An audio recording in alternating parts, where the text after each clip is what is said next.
The book of Genesis, chapter 41. It happened at the end of 2 full years that Pharaoh dreamed, and behold, he stood by the river. Behold, there came up out of the river 7 cattle, well-favored and fat-fleshed, and they fed in the reed grass. Behold, 7 other cattle came up after them out of the river, ill-favored and lean-fleshed, and stood by the other cattle on the brink of the river. The ill-favored and lean-fleshed cattle ate up the 7 well-favored and fat cattle. So Pharaoh awoke. He slept and dreamed a second time, and behold, 7 heads of grain came up on one stalk, healthy and good. Behold, 7 heads of grain, thin and blasted with the east wind, sprung up after them. The thin heads of grain swallowed up the 7 healthy and full ears. Pharaoh awoke, and behold, it was a dream. It happened in the morning that his spirit was troubled, and he sent and called for all the magicians of Egypt and all the wise men of it. Pharaoh told them his dream, but there was no one who could interpret them to Pharaoh. Then the chief cupbearer spoke to Pharaoh, saying, I remember my faults today. Pharaoh was angry with his servants and put me in custody in the house of the captain of the guard, me and the chief baker. We dreamed a dream in one night, I and he. We dreamed each man according to the interpretation of his dream. There was with us there a young man, a Hebrew, servant to the captain of the guard, and we told him, and he interpreted to us our dreams. To each man according to his dream he interpreted. It happened, as he interpreted to us, so it was. He restored me to my office, and he hanged him. Then Pharaoh sent and called Joseph, and they brought him hastily out of the dungeon. He shaved himself, changed his clothing, and came in to Pharaoh. Pharaoh said to Joseph, I have dreamed a dream, and there is no one who can interpret it. I have heard it said of you, that when you hear a dream you can interpret it. Joseph answered Pharaoh, saying, It isn't in me. God will give Pharaoh an answer of peace. Pharaoh spoke to Joseph, In my dream, behold, I stood on the brink of the river, and behold, there came up out of the river 7 cattle, fat-fleshed and well-favored. They fed in the reed grass. And behold, 7 other cattle came up after them, poor and very ill-favored and lean-fleshed, such as I never saw in all the land of Egypt for ugliness. The lean and ill-favored cattle ate up the first 7 fat cattle. And when they had eaten them up, it couldn't be known that they had eaten them, but they were still ill-favored as at the beginning. So I awoke. I saw in my dream, and behold, 7 heads of grain came up on one stalk, full and good. And behold, 7 heads of grain, withered, thin and blasted with the east wind, sprung up after them. The thin heads of grain swallowed up the 7 good heads of grain.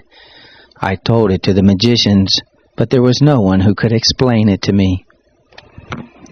Joseph said to Pharaoh, The dream of Pharaoh is one. What God is about to do he has declared to Pharaoh. The 7 good cattle are 7 years, and the 7 good heads of grain are 7 years. The dream is one. The 7 lean and ill-favored cattle that came up after them are 7 years, and also the 7 empty heads of grain, blasted with the east wind.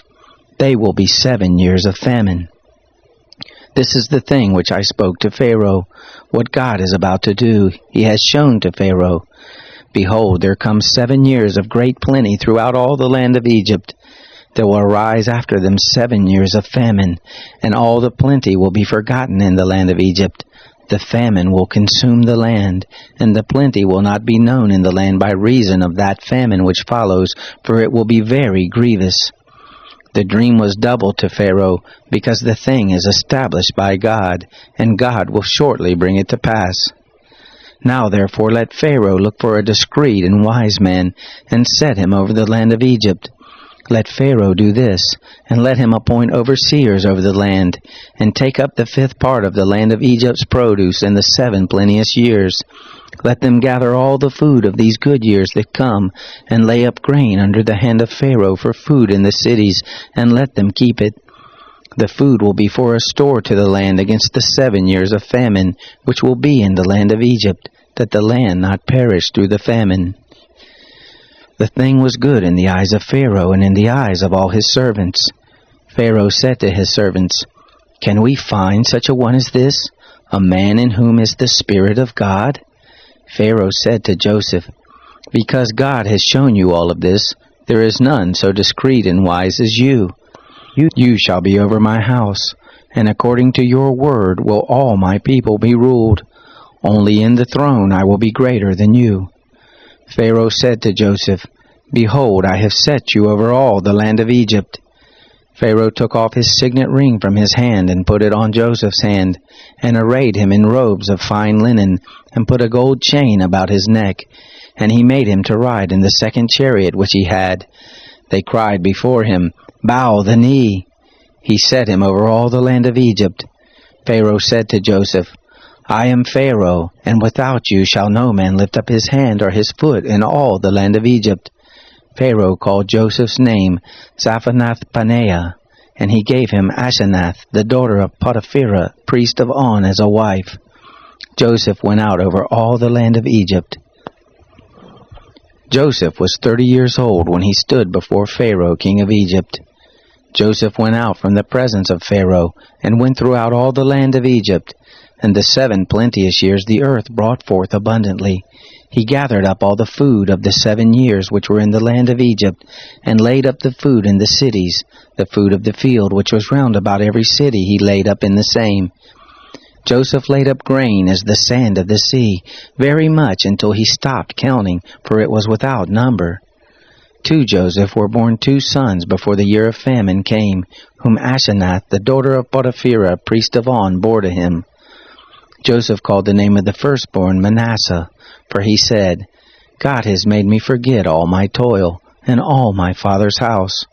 The name of the second he called Ephraim, for God has made me fruitful in the land of my affliction. The 7 years of plenty that was in the land of Egypt came to an end. The 7 years of famine began to come, just as Joseph had said. There was famine in all lands, but in all the land of Egypt there was bread.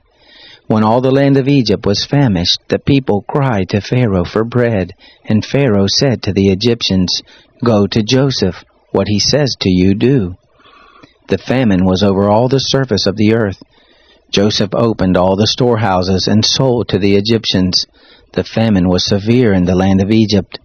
All countries came into Egypt to Joseph to buy grain, because the famine was severe in all the earth.